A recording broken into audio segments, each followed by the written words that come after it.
च सच्चिद्जगत् ब्रह्म बुद्ध्या बुद्धिं च नारायणो मे यस्मात् सर्वमिदं प्रपञ्चरचितं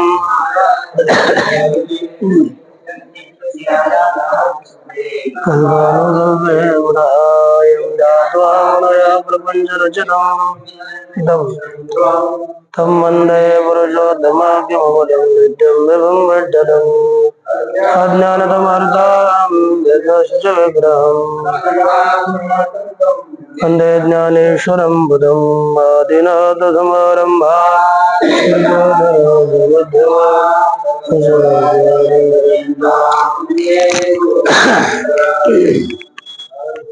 श्री भगवान पांडुरंग परमात्मा, श्री ज्ञानोबराय जगद्गुरु तुकाराम महाराज, शांति ब्रह्म एकनाथ महाराज, आदि गुरु श्री शंकराचार्य इत्यादि सब संतों के अलौकिक हेतु की अकारण करुणा ईश्वर कृपा से वेदांत रत्न सागर इस ग्रंथ का हम लोगों का विचार चल रहा था। इसमें क्रमशः द्वितीय रत्न का साधन विचार नामक इस द्वितीय रत्न का हम लोग विचार कर रहे हैं।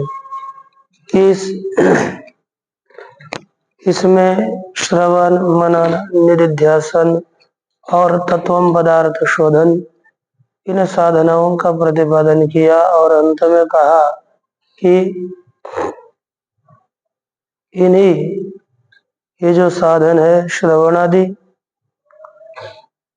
इनमें से तत्व पदार्थ शोधन साक्षात तत्व ज्ञान का आत्मज्ञान का कारण है और बाकी के श्रवणादिक या असंभावना इत्यादि के वारण के लिए है। असंभावना, प्रमाण संभावना, प्रमेय संभावना और विपरीत भावना, इनके निवृत्ति में ये उपयोगी होता है। श्रवण प्रमाण संभावना की निवृत्ति का कारण है, मनन प्रमेय संभावना की निवृत्ति का कारण है और विपरीत भावना की निवृत्ति निधि ध्यासन से होती है। यह आपको कहा। तत्पश्चात अब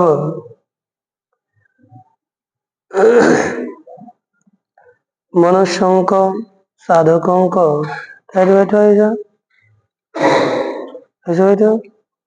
ना, साधकों को आत्मज्ञान आत्म साक्षात्कार कब होता है उसका प्रतिपादन यहाँ पर अग्रिम श्लोक में किया जा रहा है। तो देखिए, गुरु प्रोक्तम महावाक्यम यद्गतं शिष्य करणयो, गुरु प्रोक्तम महावाक्यम यद्गतं शिष्य करणयो,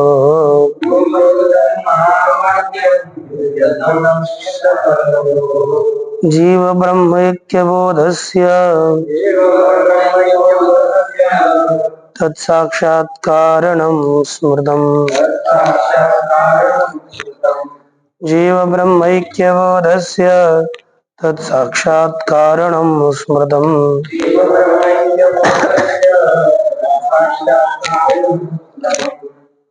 देखो, अन्वय करो।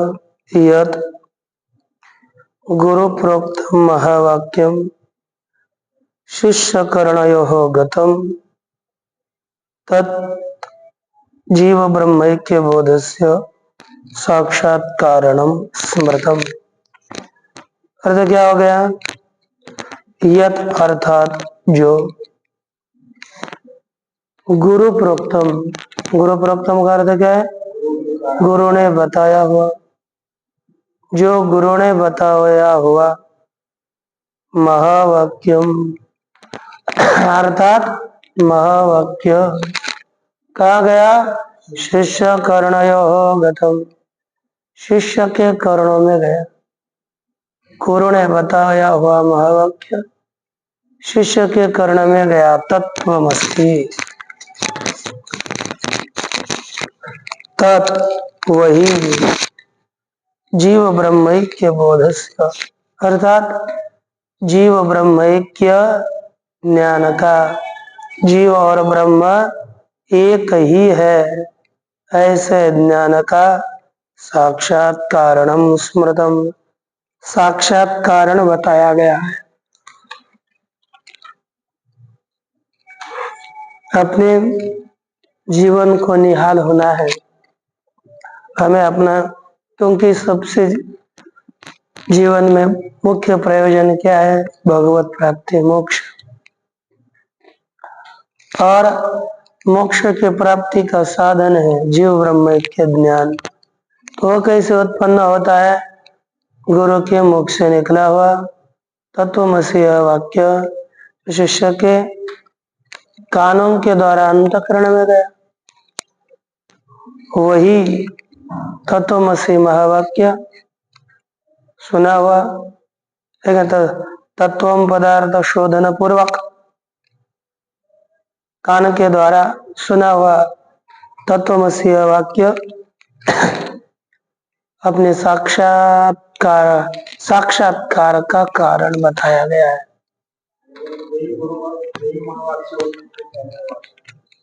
यही और वाक्य दूसरे कौन होगा? तो यहाँ पर तू ही ब्रह्म है बताने वाला यही वाक्य, तत्वमसि बोलो, तू ही ब्रह्म है बोलो, तुझ ही ब्रह्म बोल, जो हो, लेकिन ये तो बताएंगे क्योंकि आप ही ब्रह्म हो। तो आप ब्रह्म हो तो कौन हुए?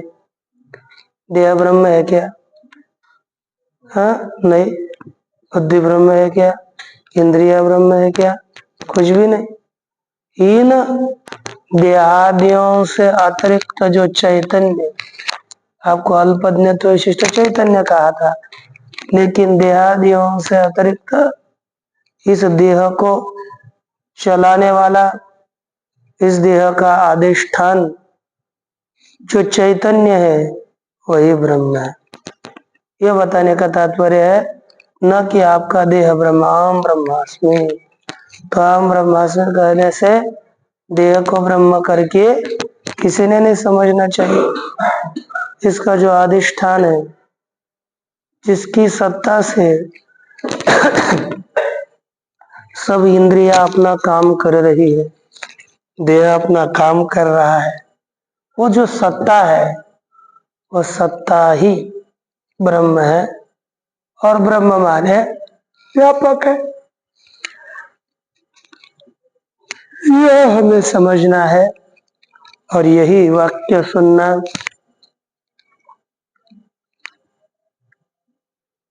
मुख्य साक्षात्कार का कारण है। लेकिन हाँ, कभी कभी अंतःकरण में दोषादियों के कारण वाक्य श्रवण के पश्चात भी मैं ब्रह्म हूँ ऐसी प्रतीति नहीं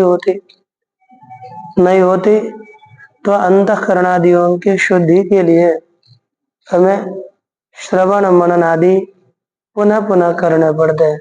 पुनः पुनः करते करते हम अपने, और मैं ये ब्रह्म हूँ, मुझे बता कि तू ब्रह्म है, तो कैसे हो सकता हूँ मैं ब्रह्म? देह तो ब्रह्म नहीं हो पाएगा, क्योंकि देह मरता है, उत्पन्न होता है। ब्रह्म नित्य है, सत्य है, अर्थात देह भी जिसके द्वारा चलता है वह मैं ब्रह्म हूँ।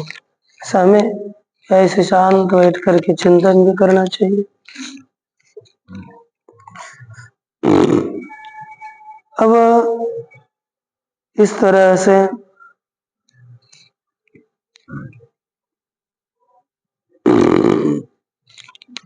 हमें बताया इस वेदांत में यही तत्वमसि महावाक्य ही साक्षात आत्मज्ञान का कारण है। वाक्य आपको कहा महावाक्य, तो वाक्य भी दो प्रकार के हैं, अवान्तर वाक्य और महावाक्य। अवान्तर वाक्य क्या चीज है? देखो, यस्मिन् वाक्ये हि जीवस्य सत्वं च परमात्मनः उच्यते सत्यमित्यादि वाक्यम तदस्त्यवान्तरम्। ये हमें अवान्तर वाक्य कौन सा है बता रहे हैं। एक मुख्य वाक्य महावाक्य और दूसरा अवान्तर वाक्य। तो अवान्तर वाक्य की व्याख्या करी। अन्वय देखो, यस्मिन् वाक्ये जीवस्य च परमात्मनः सत्वम् उच्यते तद सत्यमित्यादि वाक्यम अवान्तरम अस्ति।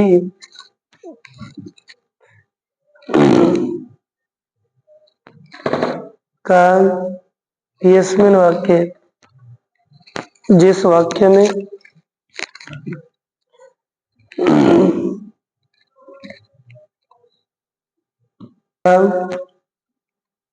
यस्मिन् वाक्य, यस्मिन् वाक्य दोनों सप्तमी है ना, तो वाक्य का विशेषण है यस्मिन्, सर्वनाम।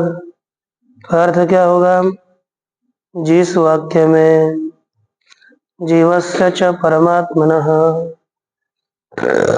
अर्थ क्या हो गया, जिस वाक्य में जीव का और परमात्मा का सत्वम उच्यते, क्या कहा किया जाता है, अस्तित्व कहा जाता है।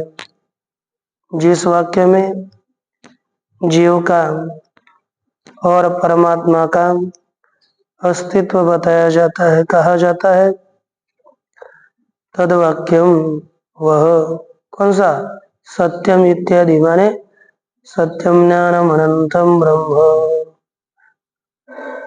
सत्यम ज्ञानम अनंतम ब्रह्म इत्यादि वाक्य अवान्तर वाक्य है। केवल जहाँ पर जीव का भी अस्तित्व बताया जाता है देवा है सर्वभूति अंतर्बाह्य, भगवान है, इस प्रकार का अस्तित्व बताने वाला जो वाक्य है वही कौन सा है, अवान्तर वाक्य। जहाँ पर जीव का भी अस्तित्व, आभेद नहीं बताया, दोनों का बस अस्तित्व बताने वाला, केवल अहम ब्रह्मास्मि तत्वमसि अयमात्मा ब्रह्म और प्रज्ञानम ब्रह्म, ये जो चार महावाक्य है, इन चार वाक्यों के अतिरिक्त बाकी जितने भी वाक्य है वे वाक्य अवान्तर वाक्य है। सभी, इतना बड़ा वेद है तो सभी वाक्य कौन से हैं, अवान्तर। केवल तू ब्रह्म है इत्यादि चार वाक्य है, वही महावाक्य है, बाकी सभी अवान्तर। तो जिस वाक्य में जीव का और परमात्मा का, जीव का माने हमारा स्वयं का, और परमात्मा का केवल अस्तित्व बताया जाता है, वह अवान्तर वाक्य है। समझ में आ गया ना। अच्छा, फिर महावाक्य क्या चीज है, तो देखो, यस्मिन् वाक्ये तु जीवस्य चैक्यं च परमात्मनः, यस्मिन् वाक्ये तु जीवस्य चैक्यं च परमात्मनः, उच्यते तत्त्वमस्यादि, उच्यते तत्त्वमस्यादि महावाक्यं तदुच्यते, महावाक्यं तदुच्यते। देखो, महावाक्य किसको कहते हैं, यस्मिन् वाक्ये तू पहले जोड़ो, तू परंतु यस्मिन् वाक्ये जीवस्य च परमात्मनः ऐक्यम् उच्यते तद तत्त्वमस्यादि महावाक्यम् उच्यते। तो क्या हुआ, तू परंतु यस्मिन् वाक्ये, जिस वाक्य में जीवस्य परमात्मनः च ऐक्यम् उच्यते,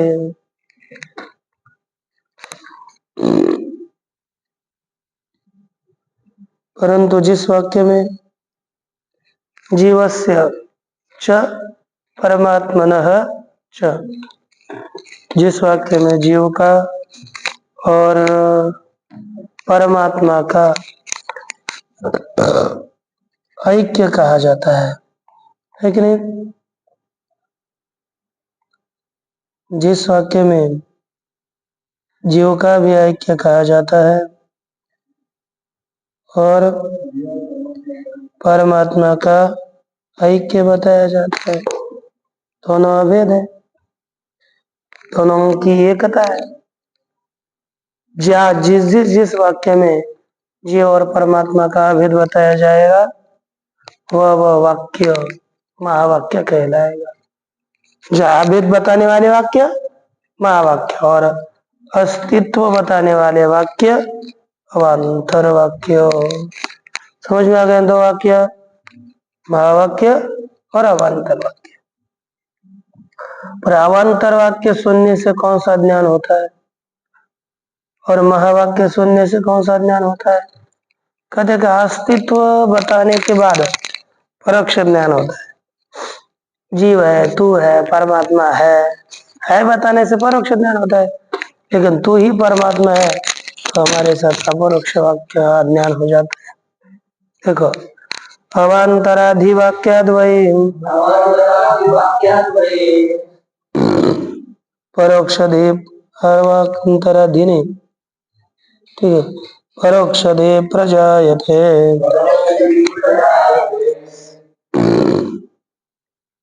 आत्मनश्च महावाक्यात् साक्षात्कार उदीयते। अवान्तराधिवाक्याद्वयी च अवान्तरात् वाक्यात्, और केवल अवान्तर वाक्य से परोक्षधे प्रजायते। कौन सा ज्ञान उत्पन्न होता है? परोक्ष ज्ञान उत्पन्न होता है। अवान्तर वाक्य के श्रवण से हमें परोक्ष ज्ञान हो जाता है। परोक्ष अर्थात है इस प्रकार का ज्ञान होना परोक्ष ही भी है, क्योंकि जो साक्षात्कार नहीं होता, जैसे घट, किसने कहा घट अस्ति, तो हाँ घट है, परोक्ष ज्ञान हो गया।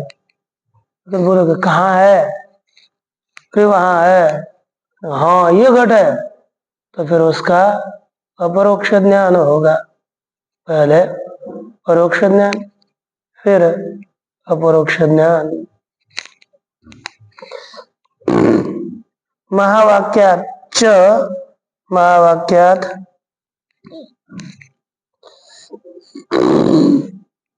फिर गड़बड़ कर दिया, ऊपर का चेंज नहीं किया लगता है। और अवान्तर वाक्य से परोक्ष ज्ञान होता है, परोक्ष नहीं प्रजायते तो महावाक्यात, परंतु महावाक्य से आत्मनः साक्षात्कार उदीयते, आत्मा का साक्षात्कार होता है।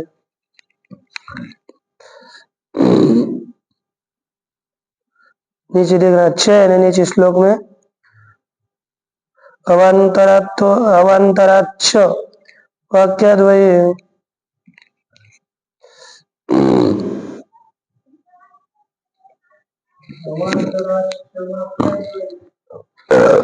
क्या करे पता नहीं चलता है ना। यहाँ पर ऊपर लिखा है ना अवान्तराधि, धी के दिगंच करना है। अवान्तराच्छ वाक्याद्वयी परोक्षधे प्रजायते आत्मनस्तु, अन्वय ठीक है ना, आत्मनस्तु महावाक्यात् साक्षात्कार उदीयते। बात अच्छा, और अवान्तर वाक्य से परोक्ष ज्ञान उत्पन्न होता है, परंतु महावाक्य से आत्मा का साक्षात्कार हो जाता है। क्या हो जाता है? अवंत आधा महावाक्य से आत्मा का साक्षात्कार हो जाता है। अब महावाक्य सुनने मात्र से आत्मा का साक्षात्कार होता है। यह जब शिष्य ने सुना, साधक ने सुना, तुरंत शंका उसके मन में हो रही है। क्या बोल रहा है? साधक उवाचो वाक्याधिजायते धीश्चेत्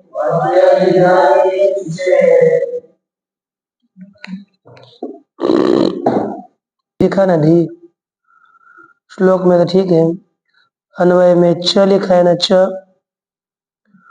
वो ही के वाक्यात के आगे ही चाहिए ही।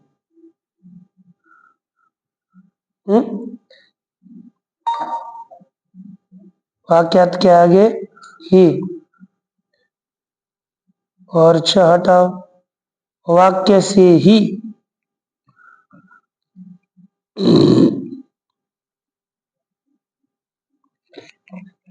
अर्थ क्या होगा?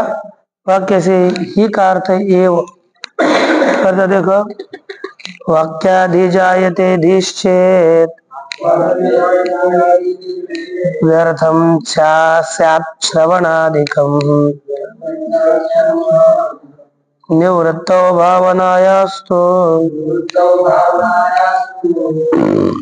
प्रयोगश्चेत्तदा शृणु। प्रयोगश्चेत्तदा शृणु। देखो करो, वाक्यात् ही धी जायते चेत् श्रवणादिकं व्यर्थं स्यात्। तो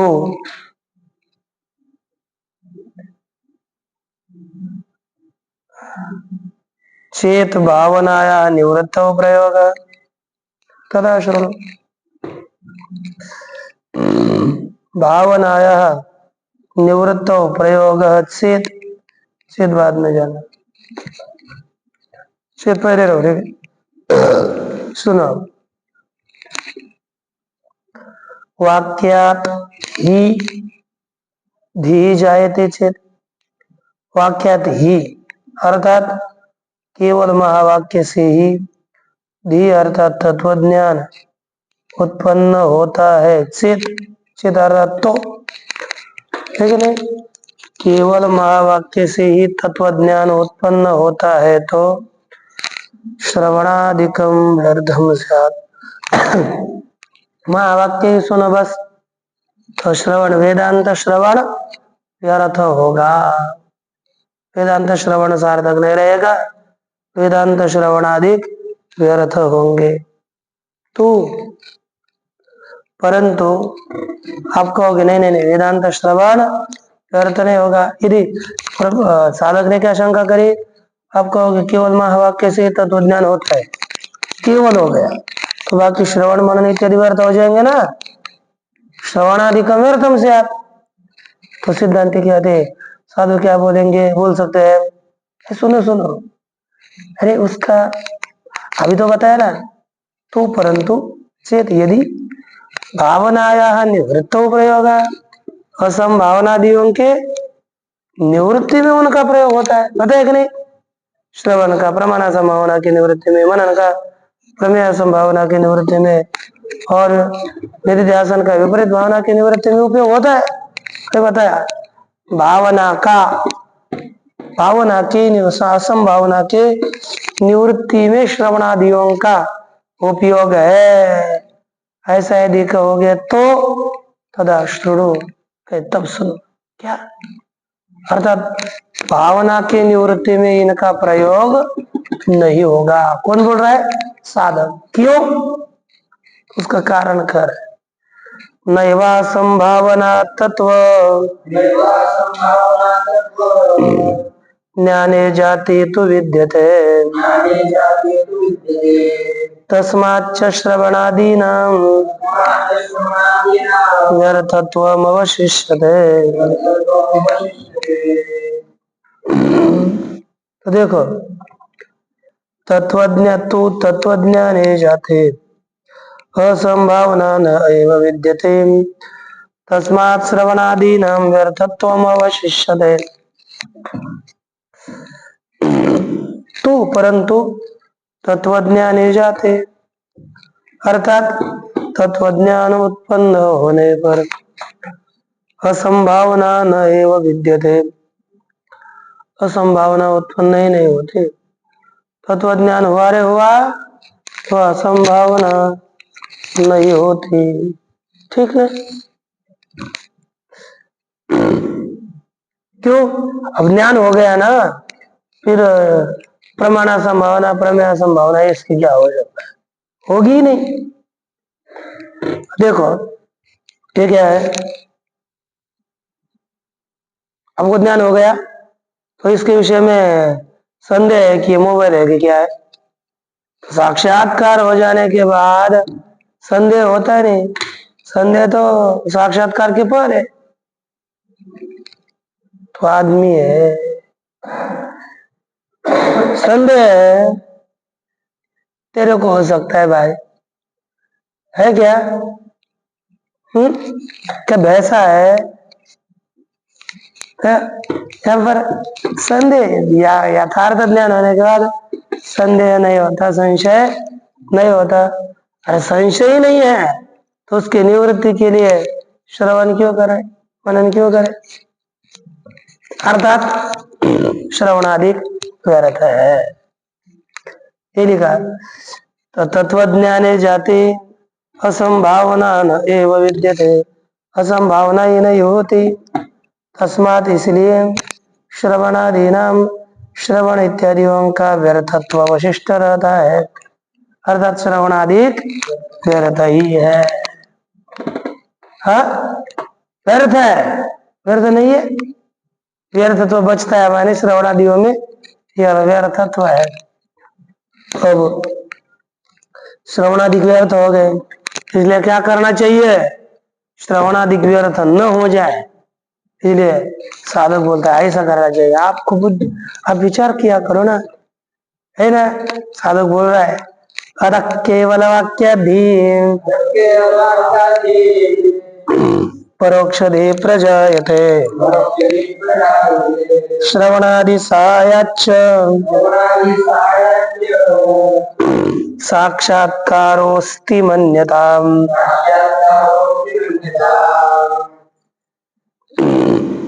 इसलिए कहा देखो, अब हमारी बुद्धि से चलो, केवल महावाक्य से साक्षात्कार नहीं होता, ये हम बोलेंगे। कौन कह रहा है? साधक। क्यों? फिर को दोनों भी वाक्य से क्या ज्ञान होगा? अतः केवलाद वाक्याद ही परोक्षधि प्रजायते। क्या केवलाद वाक्याद परोक्षधि ही प्रजायते। इसलिए अतः माने इसलिए केवल वाक्य से, वो महावाक्य हो अथवा अवान्तर वाक्य हो, केवल वाक्य से परोक्षधि प्रजायते, केवल वाक्य से परोक्ष ज्ञान उत्पन्न होता है। और साक्षात्कार और श्रवणादि सहायात, श्रवण इत्यादि सहित वाक्य से, केवल वाक्य से परोक्ष ज्ञान, श्रवण इत्यादियों के सहित वाक्य का ज्ञान लेगा। श्रवणादि सहायाच, श्रवण इत्यादियों के सहायता से